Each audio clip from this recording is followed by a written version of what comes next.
ద్రౌపది దేవికి సీతాదేవికి క్షమాపణ చెప్పమంటున్నారు. అదే చేత్తో గరికపాటి గారికి, యాక్టర్ శివాజీ గారికి, తర్వాత హిందూ సంఘాల వాళ్ళకి క్షమాపణలు అడగమంటున్నారు. వినాయకుడి సన్నిధిలోనే నేను క్షమాపణలు కోరుకుంటాను. చెప్పే ముందు నేనేమన్నానండి, ద్రౌపది దేవిని సైంధవుడు కీచకుడు బలాత్కారం చేయబోయి చచ్చిపోయారు అన్నాను. బలాత్కారం అంటే ఇంగ్లీష్లో ఏంటి, రేపు. తర్వాత సీతాదేవిని రావణాసురుడు ఎత్తుకెళ్ళిపోబోయి చచ్చిపోయారు అన్నాను. అంతే. ఇక్కడ చీరలు కట్టుకున్న వాళ్ళు, ఆ మగవాళ్ళు ఏది చేస్తే వాళ్ళు చచ్చిపోయారు. ఇక్కడ 60,000 రేపులు జరిగాయి. సో వీళ్ళు ఇంకా బతికి ఉండి బిర్యానీ తింటున్నారు, మీరేం చేస్తున్నారు అని అడిగి అక్కడ సందర్భం. కానీ అక్కడ అంత చెప్పే ఛాన్స్ లేదు. తప్పు జొరలేదు కాబట్టి క్షమాపణలు కోరుకుంటాను. అదే తప్పు అని ఒప్పుకుంటున్నాను కదా. సో ఇప్పుడు నేను తప్పు చేస్తే రాత్రికి వినాయకుడి సన్నిధిలోనే రక్తం కక్కుకొని చచ్చిపోతాను. కనుక నా తప్పు మీరు స్వీకరించకపోతే ఈ సంవత్సరం నుంచి నెక్స్ట్ సంవత్సరం వరకు అష్ట దరిద్రాలు మీకు అంటుకుంటాయి.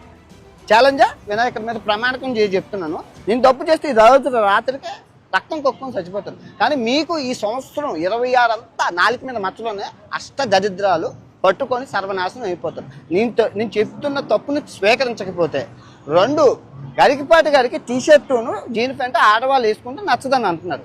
నేను అబ్బాయిలు వేసుకుంటున్నారు కదండి అంటే అవన్నీ నాకు తెలియదు. ఆడవాళ్ళు పద్ధతిగా ఉండాలి, చీరలు కట్టుకోవాలన్నారు. ఓకే, అది ఆయన పెద్ద ఆయన కాబట్టి నేను ఆయన్ని తిట్టలేదు.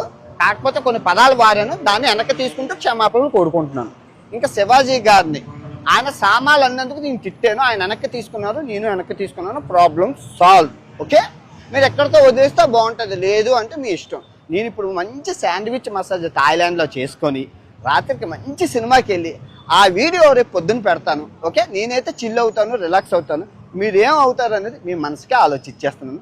Love you all. అందరూ బాగుండాలి, అందులో నేను ఉండాలి.